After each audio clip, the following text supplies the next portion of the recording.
A gente, até aqui, a gente tentou um pouco fazer uma narrativa, né? Uma narrativa sobre a questão da Grécia, o Estado romano, que nos ensina um pouco sobre monarquia, república e o império. Passamos pela Idade Média, daquela coisa pulverizada, descentralizada. Chegamos numa centralização do poder, surgimento de uma nova classe social que surge aí nesse processo. Essa concentração do poder com a participação dessa classe gera uma nova forma de administração da política no mundo, historicamente, que é o Estado Nacional, que começa com as monarquias e depois isso vai caminhando no sentido dessas monarquias serem ou infiltradas por outras classes sociais, como no caso da burguesia, né, que se fortalece, e se constitui as monarquias parlamentaristas, com a participação de decisão do parlamento, o parlamento de fato governa, né?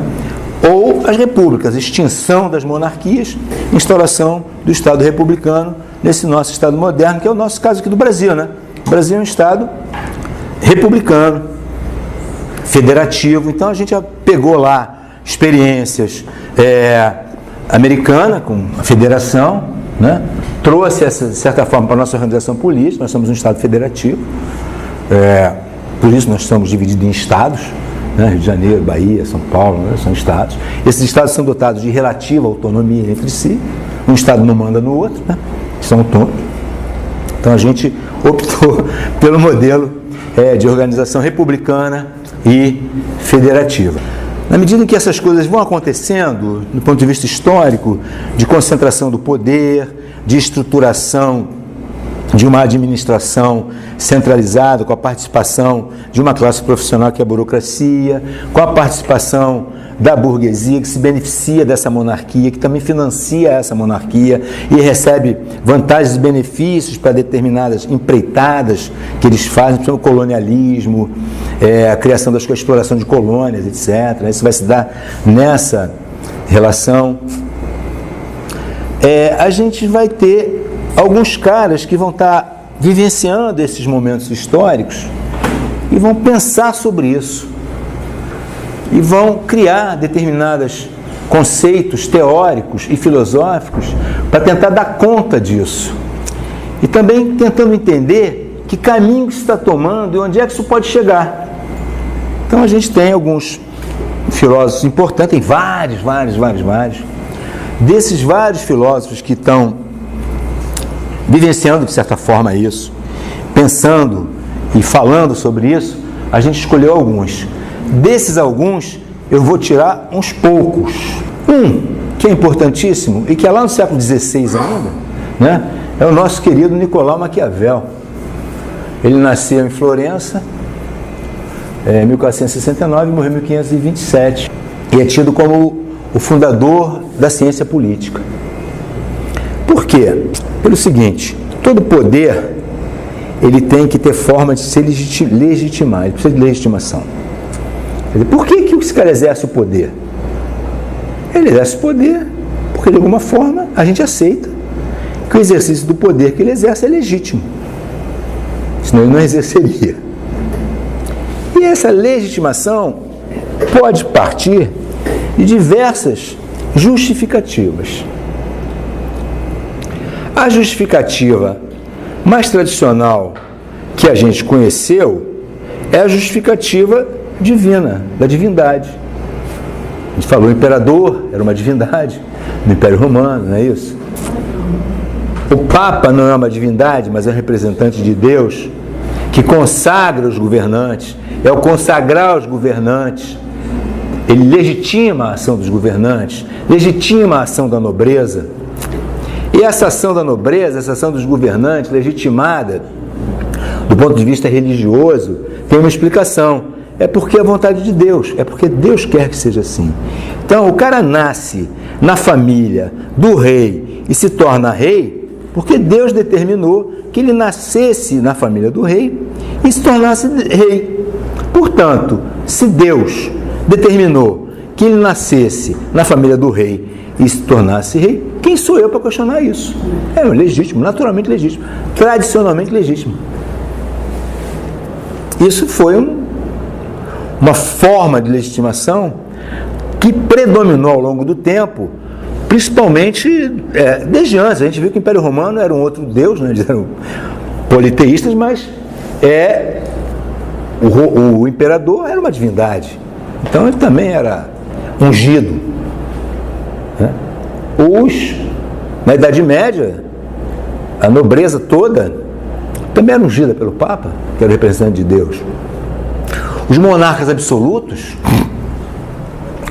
se instauram a partir de teorias deístas, de teorias baseadas nessa concepção de que o cara é monarca absoluto porque é a vontade de Deus que ele seja. Então ele, de certa forma, é um representante dessa vontade na Terra. Então existem teóricos do absolutismo que escreveram sobre isso e legitimaram isso. Então Deus é que fez com que ele alcançasse esse poder sobre toda aquela nação. Estabeleceu aquela família como dotada do exercício desse poder sobre toda a nação. Isso é a vontade de Deus, ninguém pode contrariar. Então os monarcas absolutos se legitimaram com base nesse poder, no poder da igreja, né? E no poder que emana da vontade divina. Bom, aí entra a figura do Maquiavel, a importância dele. Por quê? Porque Maquiavel será certamente, se não o primeiro, que eu acho que mas como eu não domino tudo, né? Graças a Deus, Maquiavel, ele vai formar uma teoria da legitimação no poder, não em bases divinas, não em bases religiosas, mas em bases humanas. Então essa é a grande contribuição que Maquiavel dá para o pensamento político contemporâneo, moderno, quando ele diz, não tem nada disso. Pode ser que Deus, ele não questiona se é Deus, se não, ele não questiona, ele diz assim, então o poder tem uma lógica, o poder tem um funcionamento, e a gente pode entender essa lógica, a gente pode entender esse funcionamento com base nas coisas humanas. É assim que a gente tem que procurar explicar, porque é assim que a gente vai poder agir e estruturar determinadas formas que permitem legitimar e manter o poder. Por que ele faz isso? Por várias razões, mas uma dessas razões, certamente, foi o momento que ele viveu na Itália. Ele nasceu em Florença, né, num período em que a Itália não existia. A Itália só se constitui como país já no final do século XIX, 1870. Era um monte de principado, era um monte, como o feudalismo, né? A Itália era uma colcha de retalhos de vários estados-cidade, várias regiões, vários principados, autônomos entre eles. E que era extremamente disputada pelas grandes nações que já tinham surgido na época do Maquiavel. Espanha, França, Inglaterra. Então eles viviam sendo invadidos, ora um dominava, ora outro dominava, ora os nobres daquele lugar se aliavam a um, ora se aliavam a outro. Então Maquiavel nasceu, cresceu e viveu numa realidade política em que ele teve mais de um governante por ano na cidade dele. Serviu a todos. Serviu a todos. Não, depois, falando que ele nasceu, cresceu, ele chegou a ser expulso, ele foi exilado. Ele chegou a ser exilado. Mas vamos ver isso. Então o que acontece? Ele viveu nesse período caótico. Então ele viu o seguinte, mas que história é? Como é que esse negócio de poder, né, que transforma a vida das cidades, que era o conceito, né, no inferno? Porque o tempo todo briga, conflito, luta, morte, um domina, o outro domina, uma família contra a outra, né?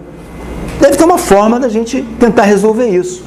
Então ele vai fazer um estudo, ele vai estudar um grande general romano, Tito Livio, vai pegar a história de um príncipe lá, da região dele, Castrioto e tal, e vai tentar formular uma teoria que permita entender o poder. Ele também serviu como uma espécie de auxiliar de governantes na cidade dele. Mas nessas idas e vindas, de repente o governante que ele servia perdeu o poder e ele foi exilado. E ele saiu, e foi quando ele meio que estudou isso. Quando ele saiu para o exílio, ele foi morar num sítiozinho que ele tinha lá. Então ele dizia que ele ficava o dia inteiro, ele trabalhava, tentava se manter e tal.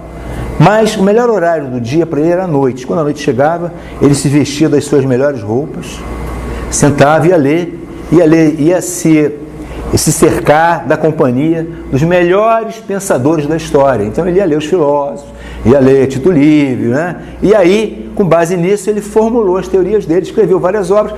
O mais conhecido é O Príncipe, escrito em 1513. Não foi publicado depois. A grande contribuição dele foi que ele trouxe para o plano humano.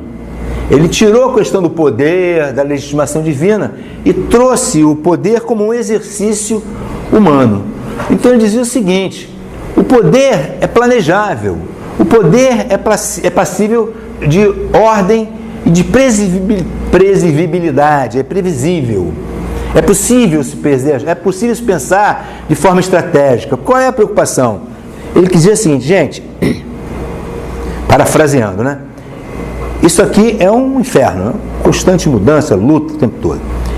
A única forma que ele via, historicamente, no momento que ele viveu, de parar com isso, é que alguém tome o poder e mantenha por muito tempo. Então tem que chegar alguém aqui, dominar isso aqui, tomar o poder e manter esse poder. Não sair no dia seguinte.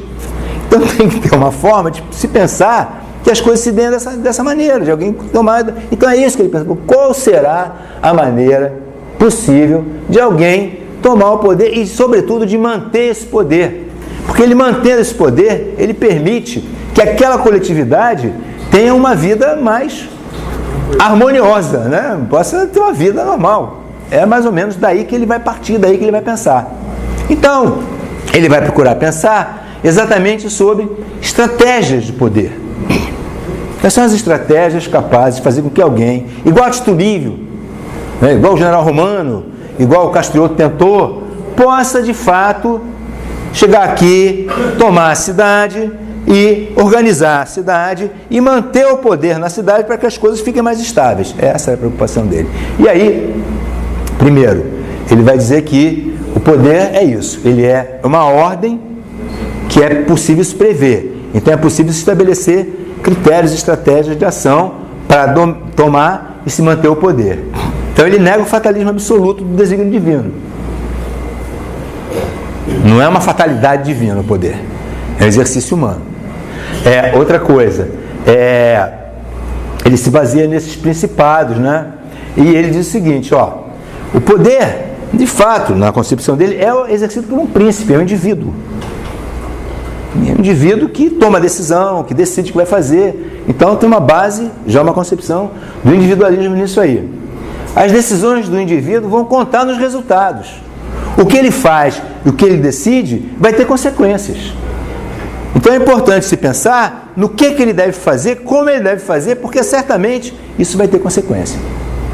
Aí ele vai dizer, bom, então é preciso que a gente tenha cálculo, estratégia, né, semelhante aos movimentos de guerra.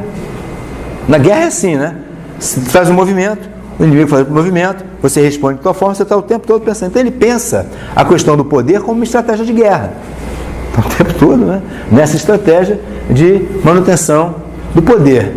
E ele entende o poder, o conceito dele de poder, seria um equilíbrio entre o que ele chama de virtude e o que ele chama de fortuna. Como é individual, não é como tem uma grande força da decisão individual nesse exercício, o indivíduo está submetido à virtude e à fortuna, à sorte. Então a virtude é a capacidade, a competência, o mérito do indivíduo. E a fortuna é a sorte, é o acaso. Então o indivíduo meio que caminha entre as suas virtudes, as suas capacidades e o acaso. Mas tem um lugar que ele diz que é muito interessante, até meio poético, né? Que é a virtude, a sorte, ela é feminina. E que, portanto, o mérito, a fortuna, a sorte, é feminina. E que, portanto, o mérito, a virtude, é capaz de seduzir, a fortuna. E, de certa forma, né, poder controlar essa fortuna. Bom, e com isso ele vai então pensar quais são as ações, quais são as estratégias que permitem a alguém que exerça o poder em dominá-lo e mantê-lo. Eu tirei algumas coisas que eu vou ler rapidamente, né? Algumas passagens. O Príncipe é um livro legal, ele é fininho, fácil de ler, uma linguagem antiga, mas fácil de ler, fino. E ele vai dando essas instruções. O que ele fazia isso? Ele escreveu isso para um príncipe. Ele escreveu isso para mandar para alguém. Para que esse cara pudesse ler aquilo, servir meio como um receituário, para que ele fizesse o que ele estava propondo e instaurasse uma certa paz civil, né, lá na terra dele.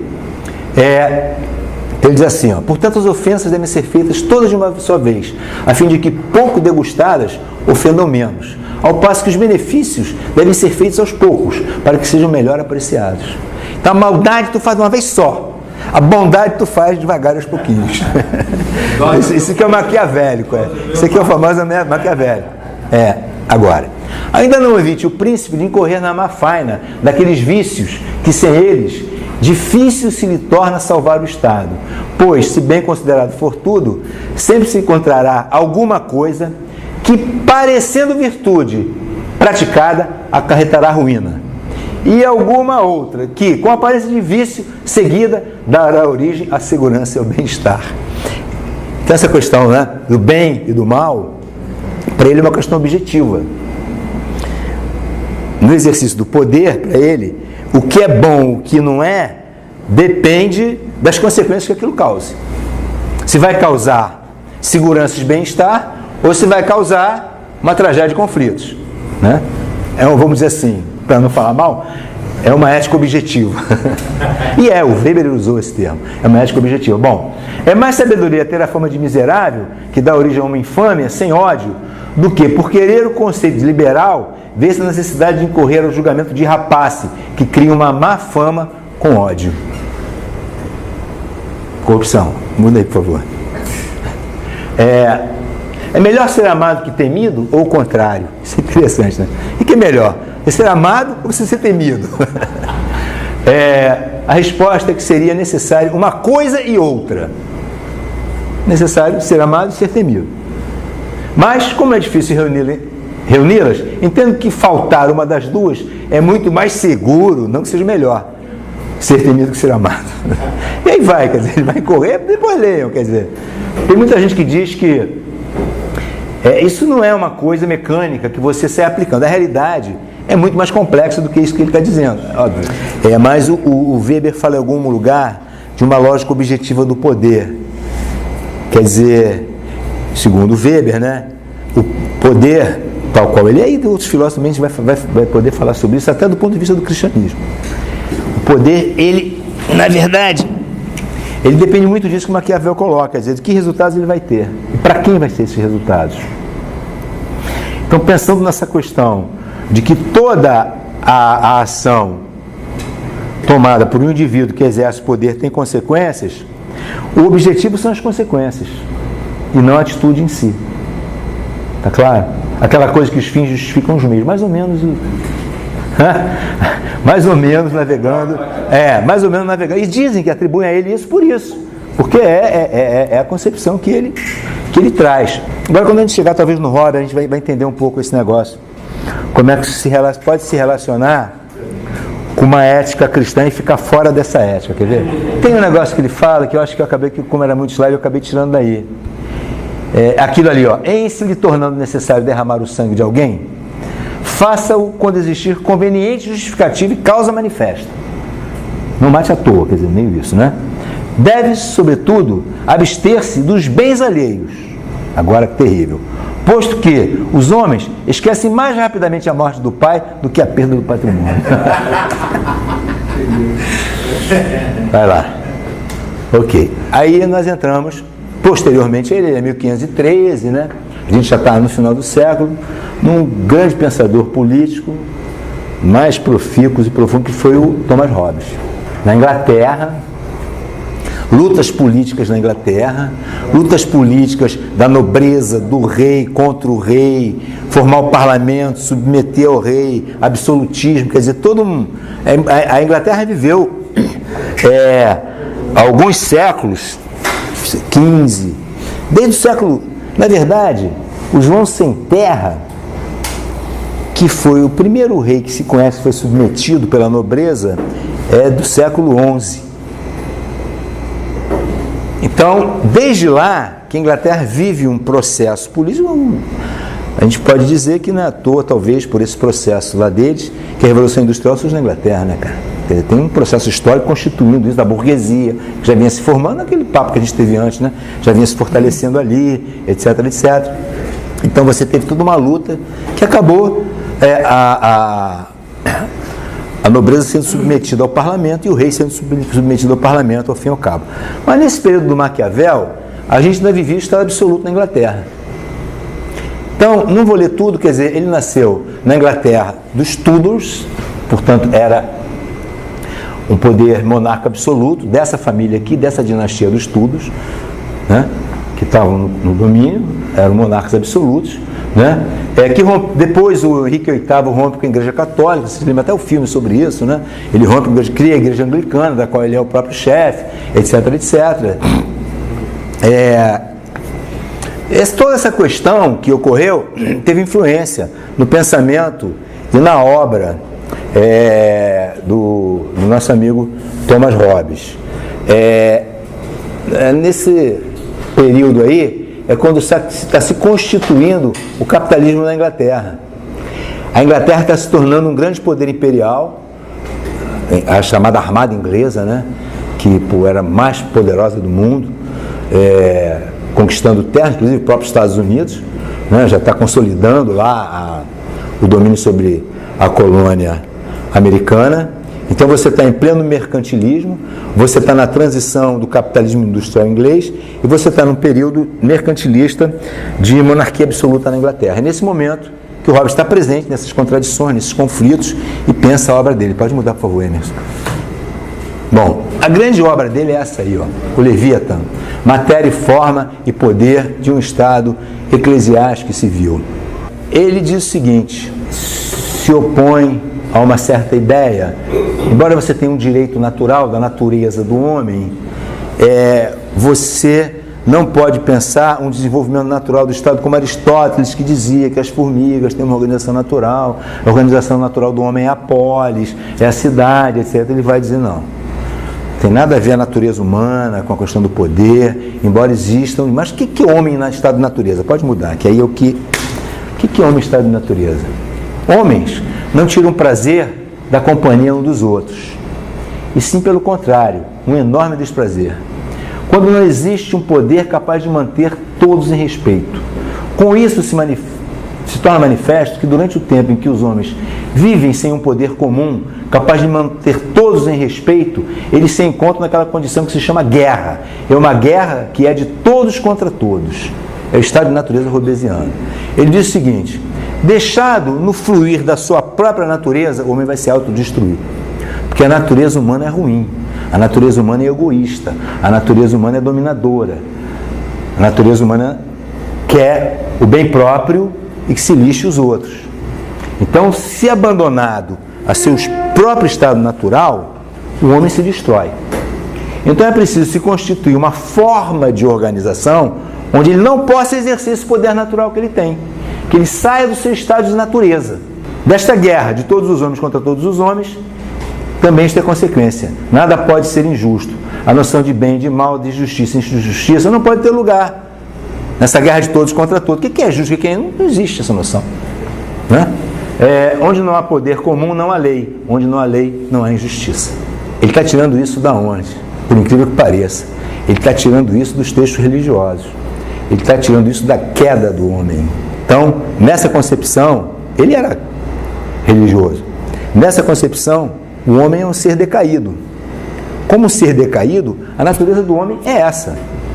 Então, se o homem vai ser abandonado à sua própria natureza, o homem vai ser isso.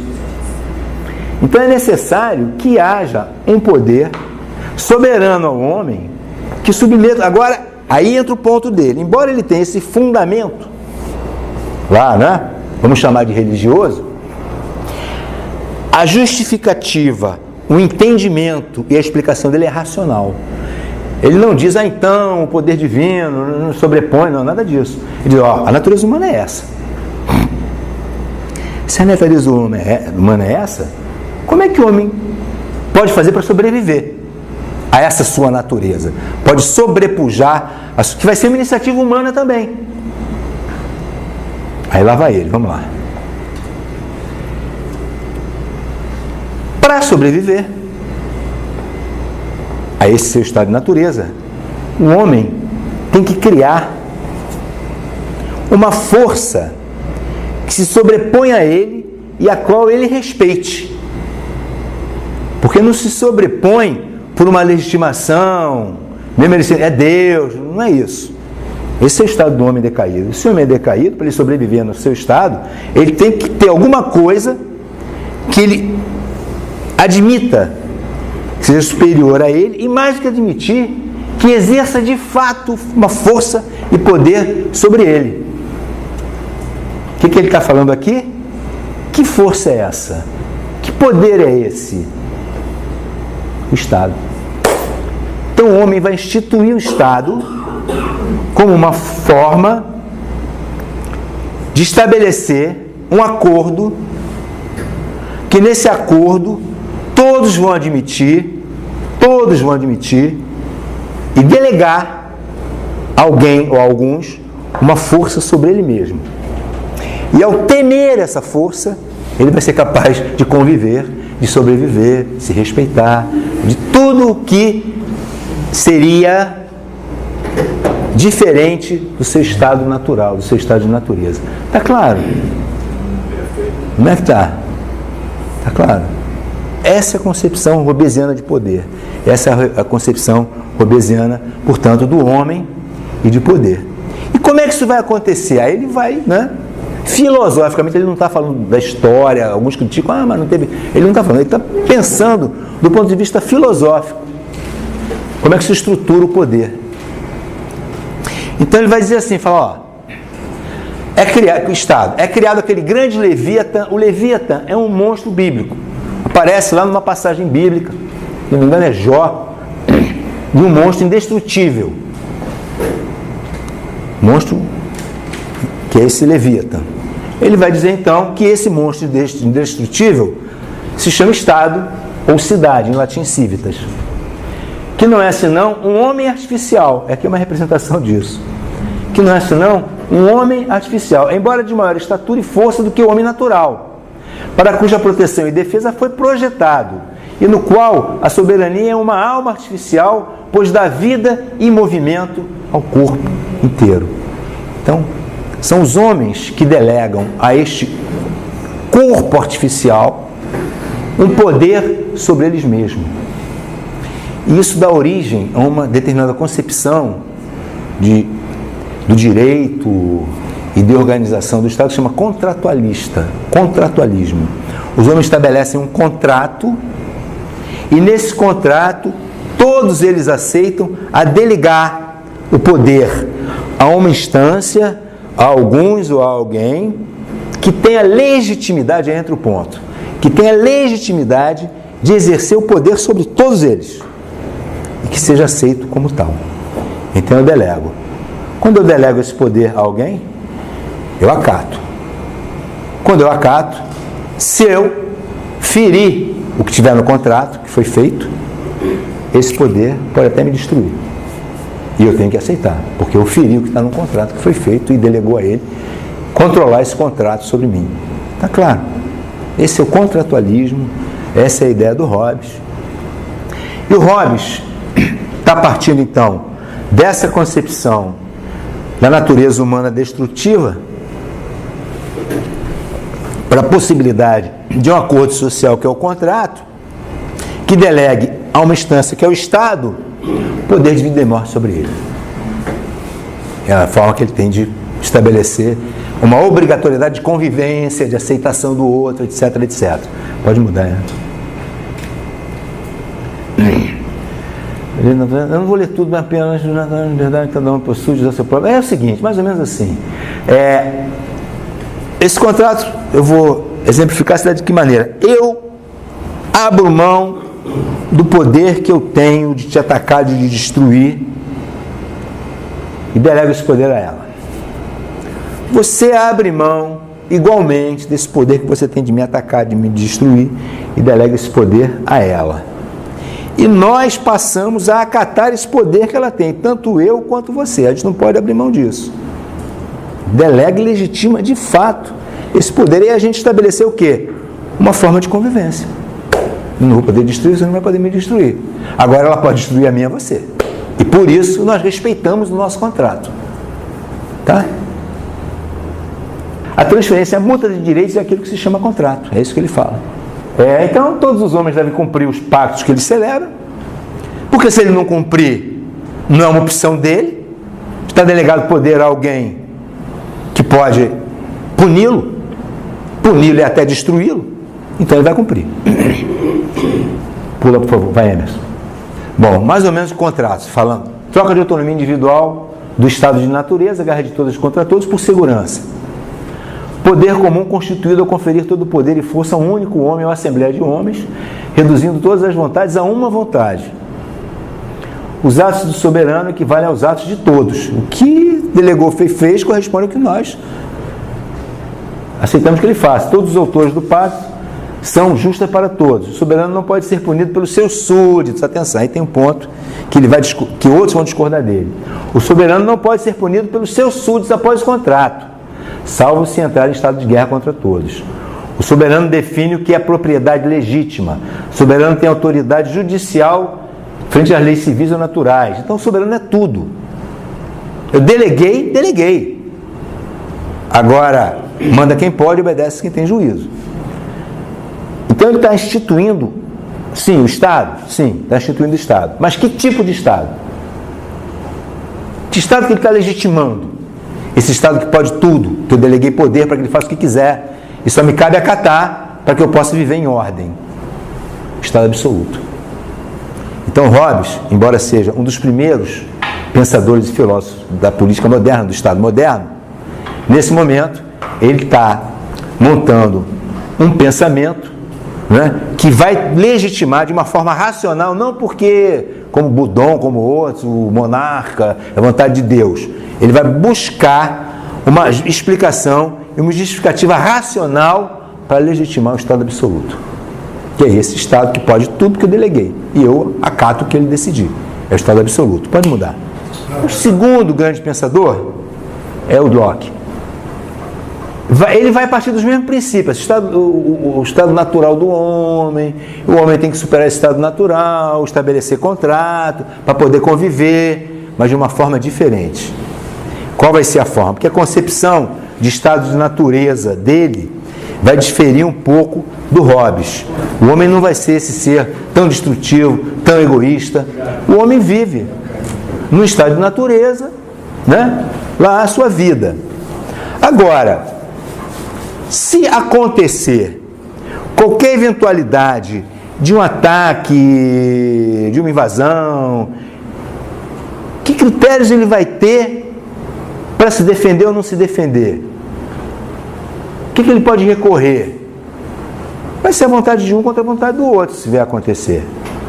Então, independente da natureza que o homem tenha, que não necessariamente pode não ser uma natureza egoísta, destrutiva e tal, mas influir da sua vida, direito à vida, à liberdade e à propriedade que eles colocam, o direito natural é esse. Todo homem, quando nasce com direito à vida, à liberdade e à propriedade. Né? A gente está falando de uma sociedade burguesa que está surgindo aí, né? E como nasce o direito à vida, à liberdade e à propriedade, esses direitos precisam ser garantidos de alguma forma, porque alguém pode vir me invadir a minha propriedade, me atacar. E a quem que eu recorro? Não tem nenhuma instância para isso. A vida vai fluindo naturalmente. Eu tenho que ter uma instância.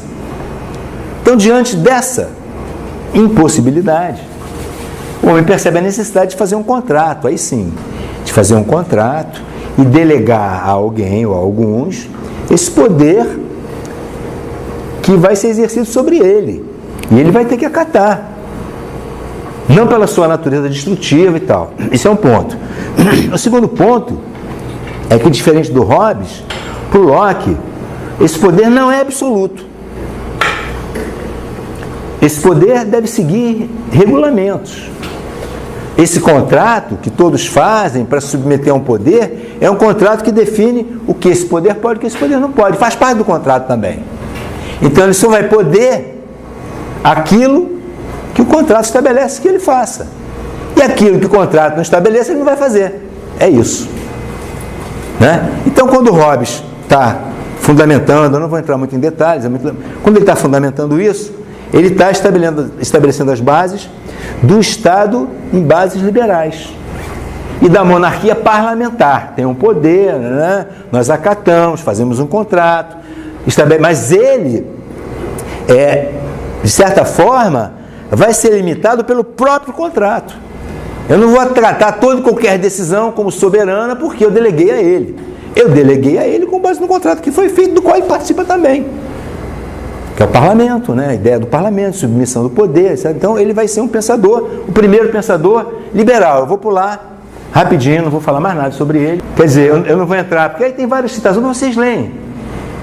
A gente tirou vários trechos e tal, como é que isso vai sendo demonstrado por ele. Aí vocês com calma, até melhor dar uma lida, né? Vocês vão entender essas bases, isso é muito importante.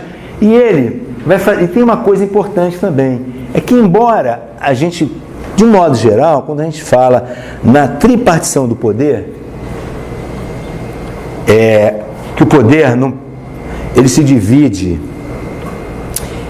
em instâncias, e que cada instância tem que ser exercida por um ente diferente do outro, que é Montesquieu, que fala do poder legislativo, o poder executivo e o poder judiciário. Não pode se concentrar. Se você concentra todos na mão, você tem um déspota.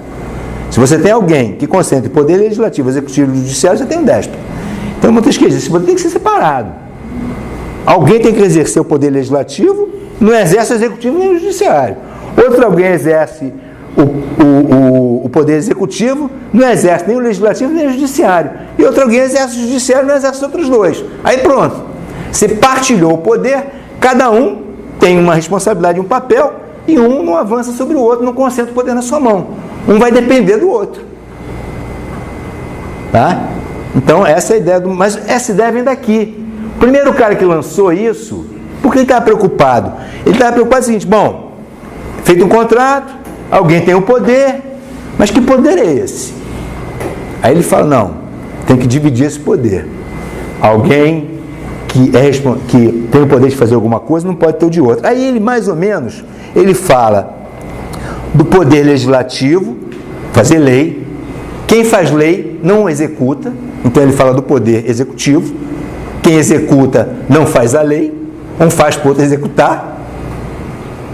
E no terceiro poder, que ele fica meio confuso, ele fala do poder federativo, ele não define isso, não fica muito bem definido. Aí vem depois o Montesquieu, retoma isso e define com precisão, fala, não, você tem que ter, pegou dele, o poder executivo, o legislativo. O legislativo legisla, faz as leis, diz o que fazer, mas não cumpre, não executa. Ó, faz aqui. Alguém executa. É o poder executivo. E executa única e exclusivamente o que o legislativo definiu que ele faça. Nada além. E o terceiro poder é o que julga as leis, a execução das leis, que é o poder judiciário. Aí você separa as três instâncias e você tem uma certa forma de instituir um poder republicano. A república, lembra que a gente falou? Onde essas três instâncias são separadas. Então essa ideia surge primeiramente com Locke, pode ver. Depois ela vai ser aperfeiçoada pelo Montesquieu, que é barão, que é um nobre francês, mas que está vendo as coisas acontecerem na Inglaterra e na própria França. Então ele já percebe um sentido de mudança, de transformação. E ao perceber isso, ele está vendo o Estado moderno surgir ali na frente dele.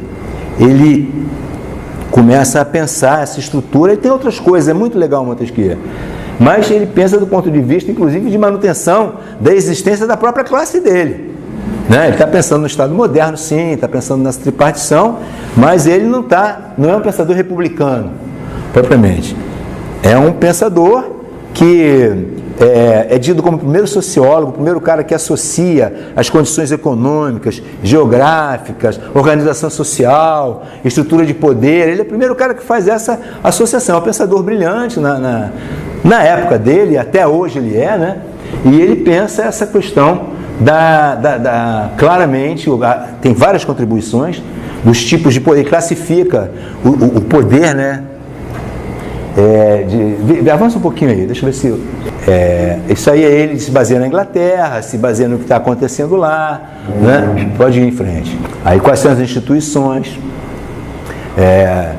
Parlamento, governo e tribunais, parlamento para as leis, governo para o executivo, tribunais para o judiciário, né? Ele faz uma classificação também de tipos de poder que eu não trouxe nesse momento para vocês, para não alongar muito a discussão. E hoje em dia já está superada, mas era legal, é legal. Bom, a gente falou do Hobbes, né, que fundamenta racionalmente essa visão do poder sob a forma de contrato, mas no viés do poder absoluto. Depois do Locke, que continua nesse processo de fundamentação do poder, mas já de uma concepção, dentro da realidade que ele estava vivendo, histórica, de legitimação liberal, né, do poder parlamentar, né, da essência do parlamento, do controle do rei, dos limites da lei, quer dizer, numa visão mais liberal. O Montesquieu que faz a tripartição do poder, mas Montesquieu é nobre, tem uma concepção tanto conservadora da continuidade da própria nobreza numa determinada situação, não na situação absoluta, mas na situação dessa visão de convivência harmônica entre diferenças, etc. Ele caminha um pouco nessas águas. E vem então o cara que concebe, creio eu, a inovação do Rousseau, é pensar um poder sem rei e sem monarca. Pensar um poder republicano. Propor uma estrutura de poder que não é nem absolutista e nem parlamentarista. Na medida que o poder não é exercido por uma classe, mas é exercido por todos, a vontade geral. Aí ele vem com a ideia de republicanismo, com a ideia de poder republicano. Essa é a grande contribuição do Rousseau, por isso é uma figura fantástica. Leiam com calma, se dá interesse aqui, a gente colocou um pouquinho da história dele, colocou o pensamento dele, mas a grande contribuição assim que a gente vem do Rousseau é essa, de que, na verdade, o poder, ele se baseia num contrato, sim, ele também é contratualista, tal como Hobbes, tal como Locke. Tem o estado de natureza também para ele, né? O estado de natureza do Hobbes era a natureza violenta do homem, o estado de natureza do Locke era a natureza liberal do homem, mas que não é suficiente para prover a sua própria existência. Ele tem que lançar mão de contratos como recurso, né? De poder manter condições de ordem e de sobrevivência. O Rousseau, ele tem uma ideia da natureza humana muito influenciada pelo que estava acontecendo na época dele, que foi posterior às grandes descobertas. E chegaram aqui no Brasil, nos Estados Unidos, e encontraram um povo que andava nu, que na cabeça dele não tinha organização política nenhuma, todo mundo vivia livre, solto à vontade. E o Rousseau dizia, bom, aqui, ó, já acharam, esse é o exemplo da natureza humana. A natureza humana é essa, o cara vive à vontade, solto, livre, não tem bem, não tem mal, não tem certo, não tem errado, não tem bom, é a vida natural. Essa é a vida natural do homem. Então esse é o estado de natureza. O que é uma romantização, que a gente fala, é a teoria do bom selvagem, né? Tem organização política sim, tem muita coisa ali que a gente não conhecia quando fez contato, mas existem. Depois foi se vendo que eles têm estrutura política, tem uma série de coisas que fazem parte da realidade desses grupos. Mas, a princípio, por Rousseau, pelo que se via, era um estado idílico, todo mundo vivendo no paraíso. E o Rousseau coloca, ó, aí está aí o exemplo de estado de natureza do homem, a vida, a liberdade. Mas o Rousseau dizia o seguinte, ó, o que aconteceu foi que vivemos todos nesse estado de natureza, né?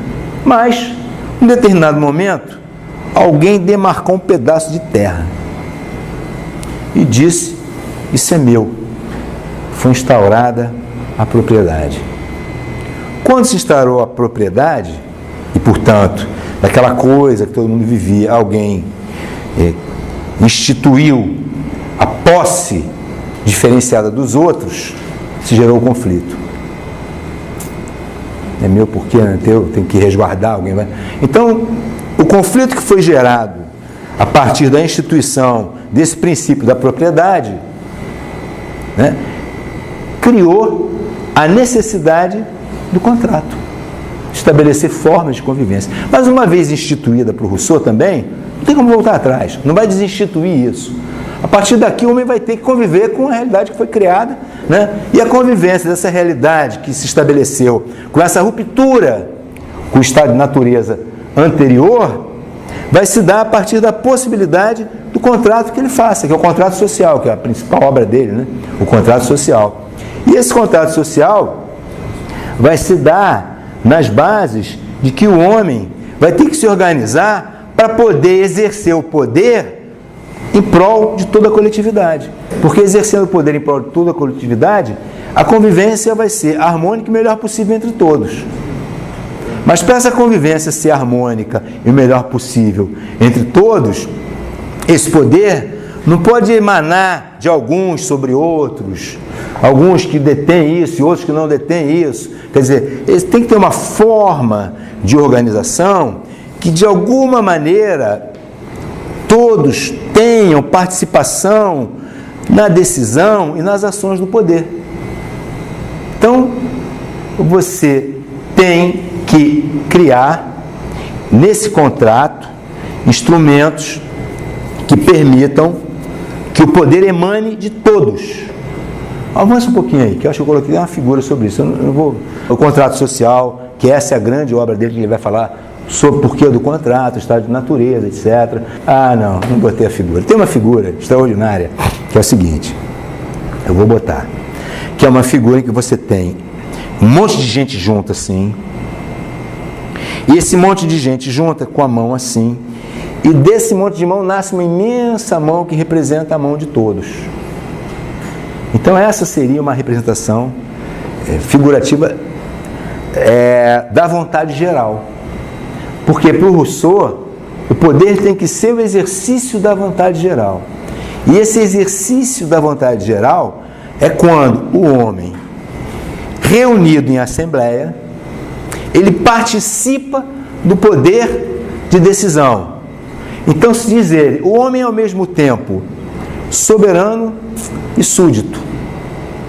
Por quê? Quando ele participa do poder de decidir, ele é soberano, mas decidido o que for sobre ele, ele passa a ter que acatar as decisões. Centralismo democrático.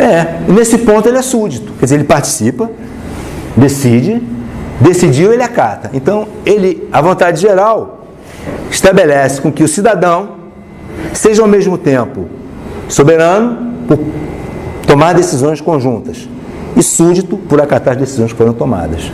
Então, isso seria o quê? Isso seria o fundamento do que a gente tem como república, onde todos, res pública, coisa pública, onde todos possam participar, né? E ao participar, decidam e decidido, acatem o que for decidido. É o fundamento da famosa república. E mais ou menos, quer dizer, não é uma coisa muito simples de se entender, mas mais ou menos o exercício que a gente tem tido aí, do ponto de vista do que é republicano e procura ser democrático, é de como fazer isso, né? Como é que a gente consegue que se exerça essa vontade geral, que ela seja republicana, que ela seja, de certa forma, que emane da vontade geral e que seja acatada também legitimamente por essa vontade geral. É meio complexo. Rapaz, mas eu não vou conseguir passar para vocês. Mas mais ou menos, eu vou tentar só dar um chute. Merece, só um chute, que é o seguinte. Qual foi esse martelo? A gente falou, chegou no Rousseau, na ideia republicana, etc, etc. As coisas vão acontecendo, a Revolução Industrial surge. Rousseau é pré-Revolução Industrial, né? Lógico, anterior a isso. que aconteceu na Inglaterra. Ele não é pré, não, ele é a Revolução Industrial. Mas a França teve uma dinâmica diferente da Inglaterra. A Inglaterra já estava em plena Revolução Industrial, em Rousseau. Mas a França vivia um outro processo, ainda muito complexo, ainda de poder absoluto, de monarquia absoluta. A Inglaterra já não, quer dizer, então, são realidades históricas, políticas, totalmente diferentes. Nunca vi tão bem fotografado. De um lado e de outro, né? O que é a realidade isolada e o que é a realidade inglesa da classe operária na Inglaterra, que são momentos históricos. O momento histórico é mais ou menos aquele, mas as realidades políticas, sociais, né? Como é que foi isso aí? Aí você estava vivendo nesse momento, né? E esses caras pensaram, aí que você tem, com a Revolução Industrial na Inglaterra e a sua difusão para outros países, né? França, Alemanha, etc, etc, você começa a ter uma clara reestruturação da sociedade em termos do que eles entendem como sendo duas classes antagônicas. Ao mesmo tempo que você tem aquela burguesia que surge daquele burgo, que a gente mais ou menos representou aqui na nossa figuração, né? A gente tem também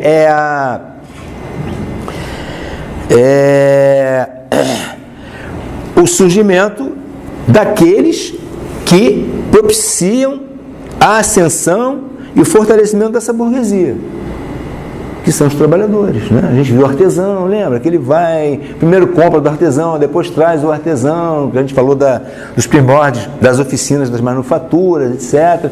Quando esse processo vai se constituindo, alguém passa a deter o poder de comprar matéria-prima, de juntar os trabalhadores, de ter uma estrutura onde juntar os trabalhadores, de organizar o processo de trabalho, de se apropriar desse trabalho, que é o burguês.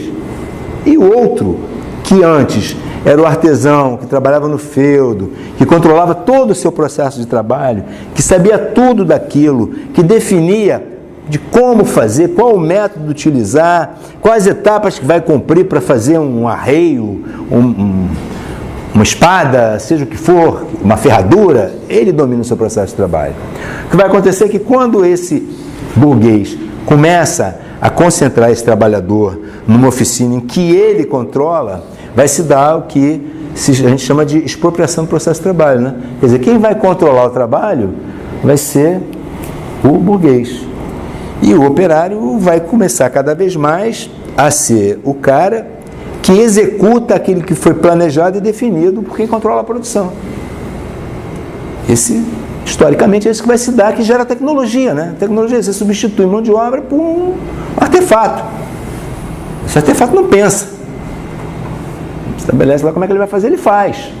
Lá nos primórdios era assim, né? O primórdio era, a gente falou que era uma coisa que passava de pai para filho, né? O pai era ferreiro, o filho era ferreiro, porque aprendia aqueles processos todo com o pai, dominava, ele dominava, mas ninguém dominava. Ele dominava aquilo, mas ninguém. Aos poucos esse processo vai sendo expropriado pela fábrica, o maquinário, né? E o trabalhador passa a ser um cara que cumpre uma função meio que de apêndice, de fazer aquilo funcionar. Não detém o poder, o conhecimento sobre o processo. É isso que vai acontecendo, historicamente. Bom, com isso, Marx e Engels percebem que primeiro, eles veem isso no capitalismo. Então a gente pensa, no capitalismo você tem uma classe detentora dos meios de produção, detentora do capital, e uma outra classe que não detém capital, não detém meio de produção, não detém nada disso. Só detém o quê? A força de trabalho, a capacidade de trabalhar. E para sobreviver, tem que vender essa sua força de trabalho, essa sua capacidade de trabalhar ao capital. Olhando a sociedade, nessa sociedade industrial, a gente tem duas classes antagônicas e são as principais classes dessa sociedade, que é o seguinte: o capitalista, que é detentor das estruturas, das matérias-primas, dos recursos, do dinheiro, da fábrica, do capital. E o outro lado, que é o trabalhador, que para sobreviver vende a sua força de trabalho, a sua capacidade de trabalhar ao capital. Então, essa é a contradição básica para eles da sociedade capitalista. Força de trabalho, por um lado, expropriada, não tem nada para vender, a não ser a sua própria capacidade de trabalho, e por outro, o capital, que detém a riqueza e o poder de comprar essa força de trabalho e utilizar para gerar lucros e ganhos para si. E o trabalhador, para sobreviver, beneficia a força de trabalho. Essa coisa, mas eles partem, não sei se partem daí ou ao contrário, enfim, eles veem que a história é isso. Então eles dizem, eles criam, um texto básico deles simples, não é? Eles têm uma obra monstruosa, monumental, imensa, complexa, filosofia, economia, o que você pensar é dispensável. Mas a síntese política a gente pode pegar no que a gente usou aqui, que é o Manifesto do Partido Comunista, que é um texto que eles escrevem assim, pragmaticamente, do ponto de vista da formação de um partido de trabalhadores. E com isso, eles procuram fazer uma síntese do pensamento e das concepções de economia, sociedade e poder do ponto de vista de um processo de transformação. Com isso, eles vão dizer o seguinte: bom, se a gente olhar a história, né, a história do homem é a história da luta de classes. Em cada momento da história você vai ver duas classes principais antagônicas. Se no capitalismo é a força de trabalho e o capital, na nobreza, no feudalismo você vai ver o clero e o servo. Você vai ver o nobre e o servo no feudalismo. O nobre vai ter o servo. O nobre é o detentor da terra, detentor de tudo, e o servo é o cara que produz para ele. Então essas classes fundamentais, chama de classes fundamentais, são as classes fundamentais do feudalismo. Se você olhar lá para trás, se você olhar lá para Roma, etc., você vai ver uma outra coisa. Você vai ver o patrício, o nobre e o escravo. O nobre é detentor de tudo, o escravo é quem produz. Então você vai ter uma contradição da classe fundamental. E assim, historicamente, eles situam essas questões e dizem, bom, em cada momento da história você pode fazer um recorte e entender as classes fundamentais. E se você for ver, as transformações que a história sofre nesse processo é uma transformação definida pela luta entre essas classes antagônicas. É a luta do escravo com o senhor, é a luta do servo com o nobre, que transforma a história, que parte de um momento da história para outro. Do escravismo para o feudalismo, do feudalismo para o capitalismo, e no capitalismo vai partir para o socialismo. Vai ser a contradição e a luta entre a força de trabalho, o trabalhador e o capital, que a gente vai alcançar um outro estágio histórico, que seria o socialismo. Essa é a concepção básica deles. Então, eles vão ver, de certa maneira, a estruturação e a concepção do Estado nesses momentos todos, em que o Estado sempre é objeto do domínio de uma classe, que é a classe dominante naquele momento. Né? No momento você tem lá o quê? Você tem os detentores de terra lá, né, no Império Romano, que a gente viu. São eles que fazem o controle do poder da política. No outro momento você vai ter os nobres, vai ser a nobreza feudal, que é dona da terra, que é dona do poder, que detém o poder. Essa classe dominante vai ser a classe que detém os aparelhos, os instrumentos, os exercícios, os mecanismos de submissão das outras classes aos seus interesses, às suas necessidades. No capitalismo, da mesma forma. Né? Vai ser o capitalista que detém mecanismos, instrumentos e as bases de submissão do trabalhador aos seus interesses e às suas necessidades. Então, a história, a gente pode entender a história a partir da própria história da luta de classes. É isso que eles vão fazer.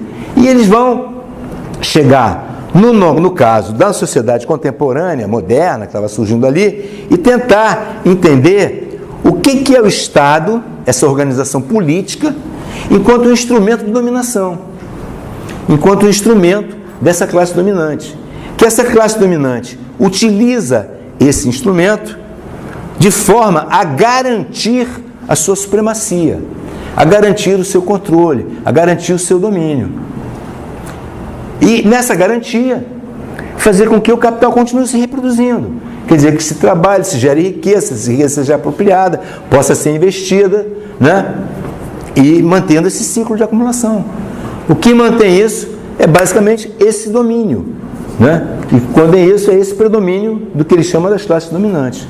As classes dominantes, nesse momento, seriam as classes dominantes capitalistas, que têm um aparelho e se cercam de outras, fazem alianças com outros grupos minoritários, no sentido de manter o domínio e o controle do poder e da política no seu próprio benefício. E o controle do manter o controle do Estado, da política, etc., é conseguir manter a reprodução dessa relação social de produção.